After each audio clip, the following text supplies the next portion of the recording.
La palabra de Dios en el libro de Apocalipsis, capítulo 19, versículo 9, nos dice lo siguiente. Y el ángel me dijo, escribe, bienaventurados los que son llamados a la cena de las bodas del Cordero. Y me dijo, estas palabras verdaderas son de Dios. El libro de Apocalipsis, así como el libro de Lucas, capítulo 15, y en realidad toda la Biblia en su desarrollo, tienen un tópico muy hermoso y muy lindo cuando se refieren a las buenas noticias, cuando se refieren a las victorias. Siempre que hay victorias, hay celebración, hay una boda, hay celebración. Hay alguien que fue perdido y finalmente fue encontrado, hay celebración. ¿Por qué? Porque las victorias se celebran. Las victorias son motivo de celebración, son motivo de alegría, son motivo de felicidad. Cuando conocí a Jesús y finalmente decidí entregarme a Él en las aguas del bautismo, recuerdo muy bien la fecha, fue el 10 de noviembre del año 2001. 10 de noviembre del 2001, hace algunos años. Ese día fue un momento de alegría, de gozo. Fue la culminación de una etapa inicial, no de mi vida. No fue el final de la historia de mi vida cristiana, no. Fue en realidad el inicio, pero fue también la culminación de esa primera parte de conocimiento, de búsqueda. Recuerdo que para tomar esa decisión ocurrieron muchas cosas, pruebas, desafíos, dudas, por allí también oposición de algunas personas, porque a veces cuando uno decide por Jesús, no son personas extrañas las que se oponen, a veces son las personas que son de tu mismo círculo, personas que muchas son queridas o cercanas como familiares, amigos, entre otros. Gracias a Dios, yo hice caso al llamado de mi Padre Celestial y un día, el 10 de noviembre del año 2001, finalmente doblé mis rodillas, finalmente doblegué mi corazón y le acepté y fui bautizado para honra y gloria de Dios. Ese día fue un momento de felicidad también para mi pequeña iglesia. Los hermanos se regocijaron, los hermanos se alegraron, hicieron un pastel, hicieron algunas cositas allí agradables, disfrutamos. Fue un momento inolvidable. En la Biblia, en el capítulo 19, versículo 9 del libro de Apocalipsis, nos cuenta de una boda, y esta boda es la boda del Cordero. Es una cena en realidad, es una celebración. Están todos los salvos, todos los que han vencido, todos los que han encontrado o han alcanzado la victoria sobre el mal, sobre el enemigo. Aquellos victoriosos, aquellos vencedores, son los que tienen derecho a sentarse en esa cena de celebración. ¿Con quién? Con el Cordero, que fue en un inicio representado en los animales, allí en el libro de Génesis, capítulo 3, versículo 21, en ese Cordero que es llamado así por Juan, allí en el libro de Juan, capítulo 1, versículo 29, y que ahora es también identificado como ese Cordero que brinda una cena a los victoriosos. ¿Te gustaría ser partícipe de esa gran cena? Entonces vamos a ver a continuación en un evangelio por qué es que hay gozo y por qué es que hay celebración al final del tiempo también. Dice la Biblia en el libro de Lucas, capítulo 15. Lucas, capítulo 15, nos muestra una parábola que tiene dos parábolas de introducción. Del capítulo 15, versículos 1 al versículo 7, nos cuenta la parábola de la oveja perdida. De los versículos 8 al 10 del capítulo 15 de Lucas nos muestra la parábola de la moneda perdida. Y finalmente, del versículo 11 al versículo 32 de Lucas capítulo 15, nos habla de la parábola conocida como el hijo pródigo. Estas tres parábolas en realidad son más que interesantes porque guardan muchas similitudes. Yo quiero en esta hora identificar por lo menos tres características similares o tres similitudes. En primer lugar, en las tres parábolas, alguien pierde algo. En el caso de la parábola de la oveja perdida, el pastor pierde una oveja. O en realidad esta oveja se pierde, pero alguien pierde una oveja. En este caso, el pastor. En la segunda parábola, en la parábola de la moneda perdida, la mujer pierde un dracma. Lo pierde allí en su casa. ¿Sí? El dracma es extraviado o se pierde dentro de la casa. En la tercera parábola, un padre pierde a su hijo, al hijo pródigo. La segunda similitud que encontramos en estas tres historias es que lo que se ha perdido finalmente es encontrado. El pastor encuentra a la oveja perdida, la mujer encuentra al dracma perdido o la moneda perdida, y finalmente el padre se encuentra con el hijo o encuentra al hijo que había estado perdido. Y la tercera y última similitud entre estas tres historias o tres parábolas se encuentra en la celebración. Sí, cuando el pastor encuentra a la oveja perdida, hay celebración, hay gozo. Cuando la mujer encuentra la moneda que estaba perdida dentro de su casa, hay gozo, hay celebración, hay fiesta. Y finalmente, cuando el padre encuentra a su hijo que había estado perdido, hace un banquete, hace una celebración hermosa en honor al que había estado perdido. Sin embargo, si nosotros hacemos una lectura cuidadosa del texto, vamos a descubrir dos detalles más que importantes. En primer lugar, quiero decirte que la historia del hijo pródigo en realidad es la conclusión de las dos parábolas primeras. Es decir, estas dos parábolas, la parábola de la oveja perdida y la parábola de la moneda perdida, son en realidad una ilustración para explicar mejor la parábola del hijo pródigo. ¿Cómo es esto, pastor? No le estoy entendiendo. Cuenta la parábola del hijo pródigo de la siguiente manera. Un padre tenía dos hijos. Dice el texto así: también dijo, un hombre tenía dos hijos.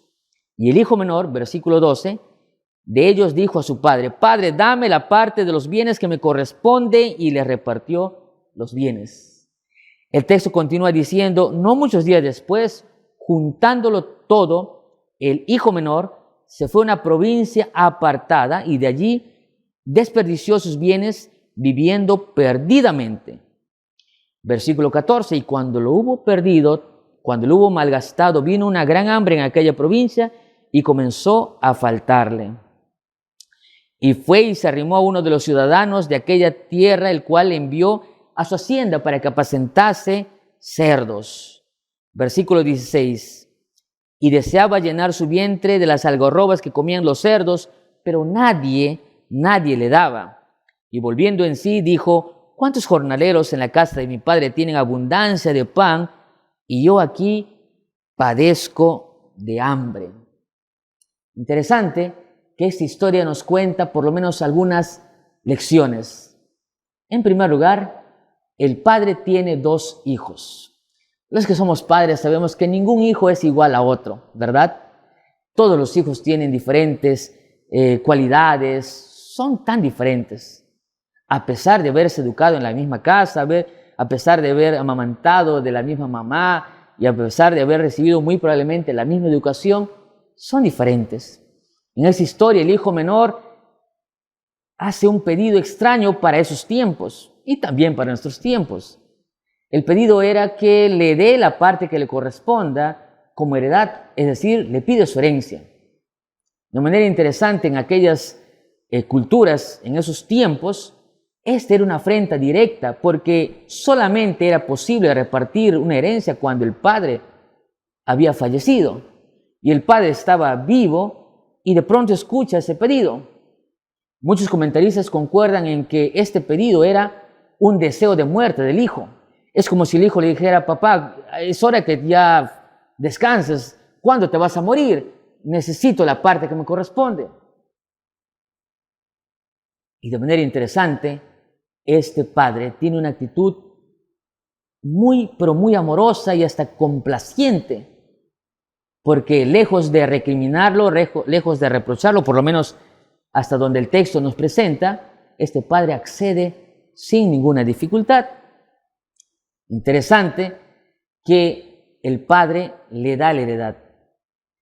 Pero este hijo no se queda con la heredad, sino que textos más adelante dice que este hijo, juntándolo todo, es decir, juntó no solamente el terreno, juntó muy probablemente los animales, juntó muy probablemente los artefactos o muebles, etcétera, etcétera, y finalmente, juntándolo todo, lo vendió, es decir, lo cambió por dinero y se fue a una provincia muy lejos.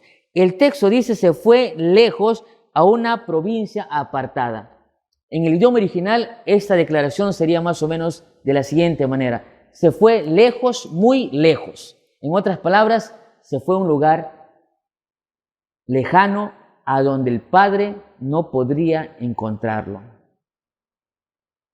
Ahora, es interesante que la historia nos dice que este hombre o este muchacho desperdició, lo gastó todo, lo despilfarró en muchas cosas y finalmente se quedó sin ningún centavo. Cuando vino la hambruna en aquella ciudad o en aquel pueblo, este hombre se encontraba sin dinero y finalmente llega a trabajar cuidando cerdos. Esta historia es más que impresionante porque Jesús la cuenta a un público que es judío, a un público que saben que cuidar cerdos es un trabajo realmente repugnante, realmente imposible para cualquier judío que se respete. Es interesante que este muchacho se fue muy lejos de la casa del padre.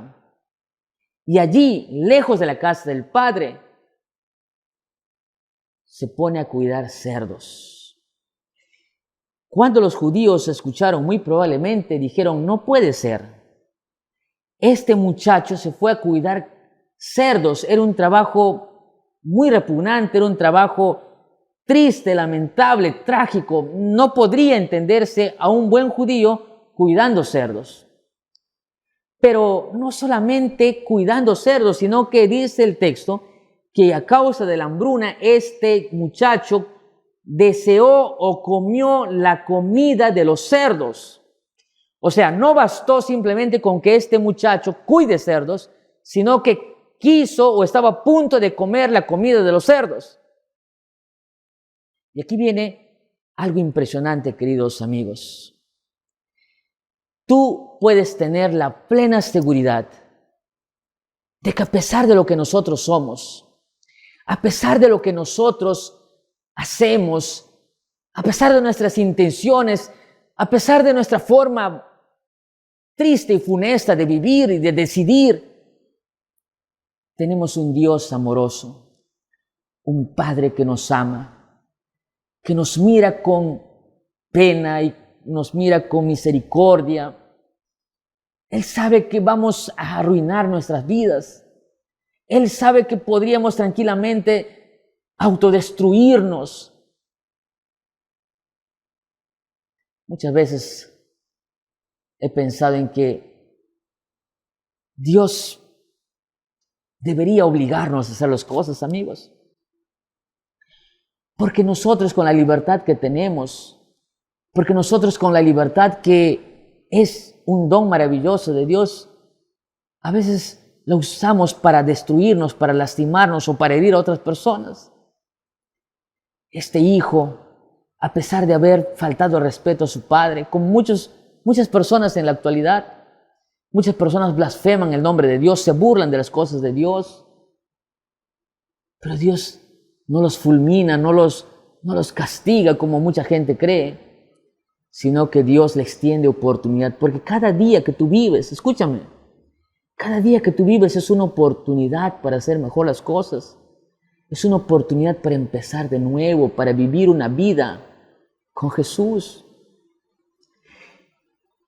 Y es interesante que este muchacho se fue lejos, dice la Biblia, lejos, muy lejos de la casa del Padre. De allí lejos, muy lejos de la casa del Padre, este muchacho la pasó mal, sus amigos la abandonaron, las personas que decían que estaban con él en las buenas y en las malas se alejaron de él, y este hombre trabajó cuidando cerdos y deseando comer, o hasta comiendo, dicen algunos, la comida del cerdo. ¿Qué de bueno podemos encontrar lejos de la casa del Padre? ¿Qué de bueno podríamos encontrar lejos de Dios y de su mano protectora? ¿Qué de bueno podríamos nosotros tener cuando nos apartamos del camino de Dios? Este hombre hizo algo terrible para la mente judía, cuidó cerdos. Y si eso fuera poco, comió la comida de cerdos, estaba a punto de comer la comida de cerdos. Los judíos decían, no puede ser, este es el colmo de los colmos. ¿Cómo puede ser esto una historia verdadera? Podrían decir muchos. Pero sí, tú no te puedes imaginar qué cosas terribles y tristes puedes hacer cuando estás desconectado de Dios. Tú no puedes imaginar hasta qué punto, a cuán bajo puedes caer como este muchacho, como este hombre, que no se imaginó jamás hacer cosas terribles. Hay gente que me dice, Pastor Heisen, yo no imaginé nunca hacer lo que estoy haciendo. Yo no imaginé nunca hacer las cosas bárbaras, terribles, las barbaridades, las cosas lamentables que hoy hago. Hace algún tiempo estuve yo en la ciudad, en la selva peruana, allí en el sur del Perú. Y alguien me decía, Pastor, mis padres fueron misioneros evangélicos. Yo cantaba en grupo de alabanza, mis padres eran misioneros, íbamos a hacer la misión de aquí y allá. Y un momento de mi adolescencia, no sé qué me pasó, cegado por mi deseo de vivir la vida muy diferente a la que en mi casa me educaron, quizás por mis amistades, por los amigos del colegio. Un día decidí abandonar todo lo que yo de niña había aprendido para enrumbarme a hacer las cosas como yo quería.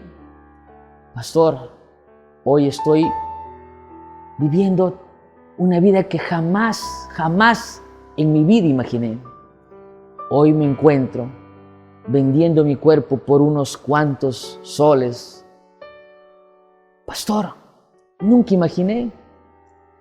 Estoy viviendo lejos de Dios, me avergüenza mi vida. Quisiera salir, pero no puedo. Quisiera salir, quisiera empezar de nuevo, pero no puedo, porque he caminado tan lejos. Oh amigos, nadie puede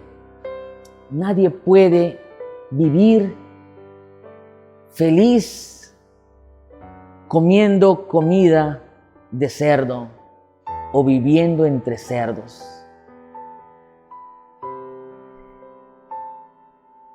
Nadie puede, porque nadie fue creado para vivir una vida así. Tú no fuiste creado para vivir en lágrimas, en dolor, en tragedia. Dios te creó para ser feliz. Tú no tienes por qué estar llorando, por qué estar mendigando amor, por qué estar allí detrás de esa persona que no te valora, que no te ama, que ya te demostró que no le interesas. Jesús murió por ti. Jesús está allí con los brazos abiertos para que tú puedas ir a Él. Este hombre, allí en medio de la comida de cerdos, en medio de la pudredumbre, en medio de la asquerosidad del corral, en ese olor nauseabundo, él recordó que en la casa de su padre hay personas que comen mejor y son jornaleros, ni siquiera son hijos. Así que él decide volver a la casa de su padre. Así que él decide, entra en sí, vuelve en sí, recapacita y dice, no, voy a irme, y se va. Interesante que cuando él llega, dice la palabra de Dios, cuando él llega a la casa del padre, el padre lo estaba esperando afuera. Un encuentro emocionante, el padre y el hijo se encuentran, se abrazan, lloran ambos y el padre dice, hagamos una fiesta, una celebración. Matan un cordero, un becerro grande, le ponen un vestido lindo, le ponen sandalias nuevas, le ponen un anillo en representación de victoria, de celebración. Y cuando todo está lindo y hermoso, porque es un momento de felicidad, aparece un hijo. Y el hijo le dice, padre, estoy enojado, porque a ese hijo que estuvo perdido, ese hijo que estuvo allí desgastándose con mujeres y destruyendo toda su heredad, tú le organizas una cena, una boda, una celebración, una fiesta. Y yo que estuve contigo tantos años, nunca mataste un corderito por mí.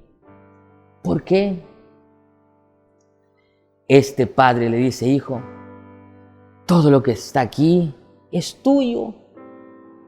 Todo esto es tuyo. Y era cierto, amigos, porque cuando el padre dividió la heredad para darle al hijo menor, esa heredad que restaba era del hijo mayor. En otras palabras, el padre estaba viviendo en la heredad del hijo.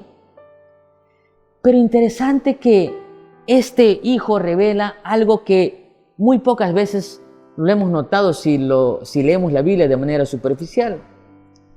Y es que cuando el padre le dice que están felices porque el hijo que había estado perdido ha vuelto y finalmente por eso celebran, el hijo le dice, padre, pero ese hijo que ha malgastado, que estuvo con prostitutas y estuvo haciendo esto y aquello, y la pregunta es, ¿cómo este hijo mayor sabía que el hijo pródigo, el hijo menor, había malgastado su dinero en prostitutas y demás? ¿Cómo? Quiere decir que este hijo mayor sabía dónde estaba su hermano perdido, solo que nunca fue capaz de ir a buscarlo. Yo empecé hablando en esta hora, en este mensaje, de dos parábolas anteriores. La parábola de la oveja perdida y la parábola de la moneda perdida. Dije que estas parábolas en realidad son parte de la tercera parábola, que es la parábola del hijo pródigo. Y me explico por qué. La parábola de la oveja perdida representa al hijo menor. La parábola de la moneda perdida representa al hijo mayor. Pastor, ¿cómo es eso? El hijo pródigo es representado en la oveja perdida porque este hijo se perdió fuera de la casa, fuera del territorio, del corral del pastor. En cambio, la moneda perdida, valga la redundancia, se perdió dentro de la casa, como el hijo mayor. El hijo mayor podía estar dentro de la casa del padre.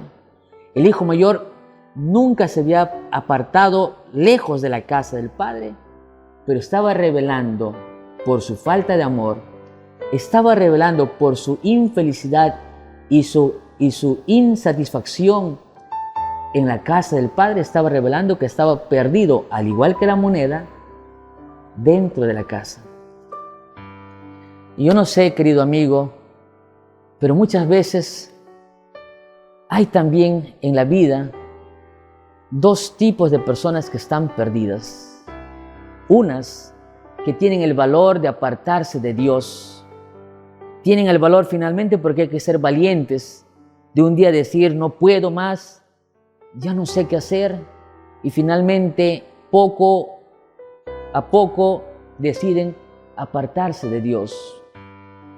Una semana, un mes, 2 meses, años, finalmente deciden apartarse de la iglesia, apartarse de Dios. Estaré hablando para alguien que está apartado de Dios. Tú cantabas en el coro de la iglesia. Tú ibas a la escuela sabática, es más, tú pertenecías al club de conquistadores. Tienes aún tu uniforme. Tú tienes aún los cánticos en tu mente, te acuerdas de la ley del conquistador. Estudiaste tú en una institución adventista, en un colegio adventista. Fuiste colportor. Perteneciste a la iglesia o quizás eras evangélico, pentecostal. Tú cantabas en el coro de alabanza, tú eres un predicador, pero hoy estás lejos de Dios. Estás haciendo cosas que jamás imaginaste hacer. Estás viviendo entre cerdo, entre la cochinada, entre la pudredumbre de la vida. Estás comiendo comida de cerdo que nunca imaginaste comer. Tú no puedes seguir así. Nada bueno has encontrado. ¿Qué de bueno encontraste lejos de Dios? Tú tienes que volver a la casa del Padre. No hay vuelta que dar. Solo y como estás viviendo, jamás solucionarás las cosas. Tú tienes que ir a la casa del Padre. Tú tienes que ir a tu Padre Celestial. Tú tienes que ir a Dios. Él te está esperando con los brazos abiertos. Tú puedes cambiar la historia. Tú puedes tener el gozo, la paz de la salvación. La paz de la salvación. No puedes vivir así. Pero sabes, estoy hablando para alguien que está yendo a la iglesia. Tú vas a la iglesia, tú asistes a los cultos, tú tienes tu Biblia. Cada sábado, cada domingo estás en el templo, en los cultos. Pero al igual que el hijo mayor, muy probablemente estás lejos de la casa del Padre. Es decir, tu cuerpo, tú asistes en la casa del Padre, pero tu corazón está lejos de la casa del Padre. Tan igual o peor que el hijo pródigo.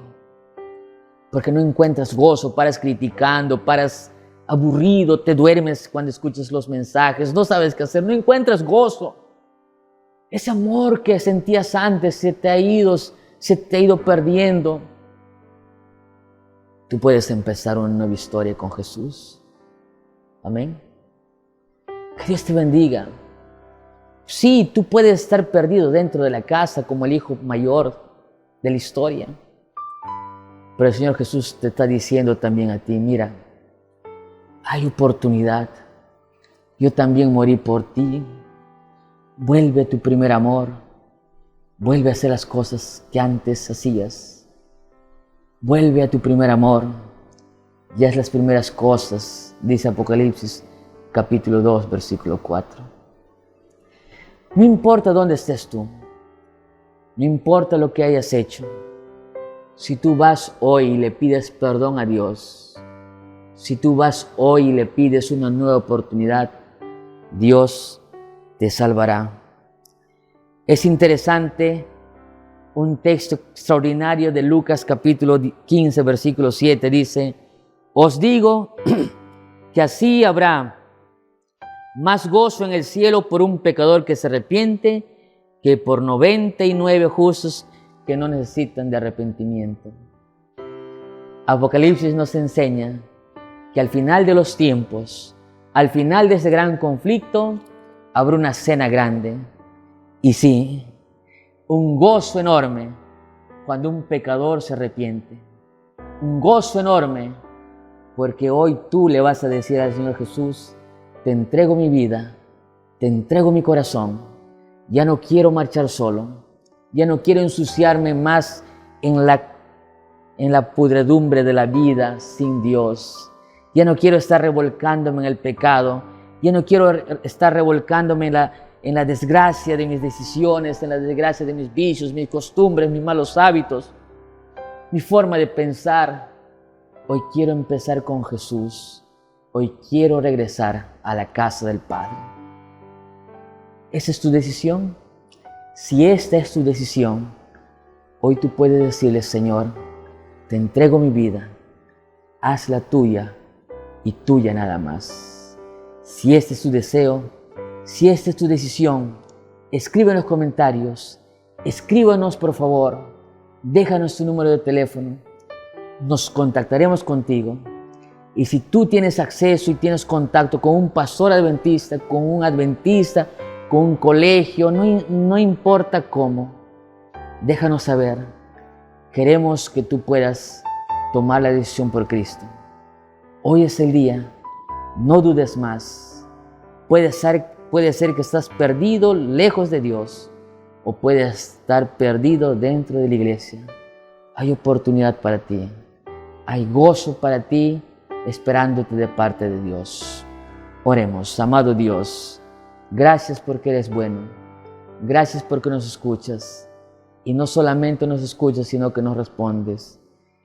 Ayúdanos, Señor, ayuda a mis amigos y hermanos que están tomando la decisión por ti. Hay victoria, Señor, hay gozo, hay fiesta cuando un pecador se arrepiente. Gracias, Señor, por las decisiones. Gracias por los bautismos. Gracias por las vidas reconciliadas. En el nombre de Jesús. Amén, Señor.